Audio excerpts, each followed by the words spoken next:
Back to news. BJP నేత మహేశ్వర్ రెడ్డిపై మండిపడ్డారు ఎమ్మెల్యే దానం నాగేందర్. తన శాసనసభ్యత్వం రద్దు చేయాలని కోరడానికి మహేశ్వర్ రెడ్డికి ఏం అధికారం ఉందని ప్రశ్నించారు. బీఆర్ఎస్ టికెట్పై ఎమ్మెల్యేగా గెలిచి కాంగ్రెస్ లో చేరిపోయిన దానం నాగేందర్ కాంగ్రెస్ బీ ఫామ్ తో ఎంపీ అభ్యర్థిగా పోటీ చేయడాన్ని తప్పుపట్టారు Maheshwar Reddy. Register post email చేయడంతో పాటు అసెంబ్లీ కార్యాలయంలో కూడా అనర్హత పిటిషన్ అందిస్తామని అన్నారు. దీంతో దానం మీడియా ముందుకొచ్చారు. బీజేపీ బీఆర్ఎస్ కు లోపాయికారి ఒప్పందం ఉందని ఆరోపించారు.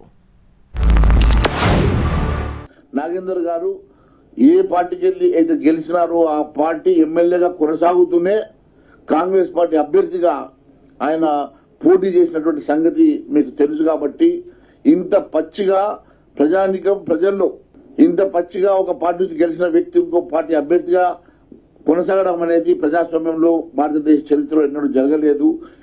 మరి ప్రజాస్వామ్యం మీద ప్రజలకు కూడా నమ్మకం పోయే పరిస్థితి ఏర్పడ్డది. కాబట్టి ఖచ్చితంగా ప్రభుత్వం దీని మీద చర్యలు తీసుకోవాలి. మహేశ్వర్ రెడ్డి గారికి అధికారం లేదు, నా గురించి డిస్క్వాలిఫై చేయమని అడిగేటువంటి అధికారం లేదు. అది టోటల్గా ఉన్నటువంటి స్పీకర్ గారు కానీ సుప్రీంకోర్టు కానీ ఇక కోర్టులు చాలా ఉన్నాయి కాబట్టి అది మేము కోర్టులో నిర్ణయిస్తాం, కోర్టులో చూసుకుంటాం. కానీ ఆయనకేం అధికారం ఉంది? ప్రత్యేకంగా ఆయన వచ్చి నేను ఆయన పార్టీ సభ్యుడిని కాదు.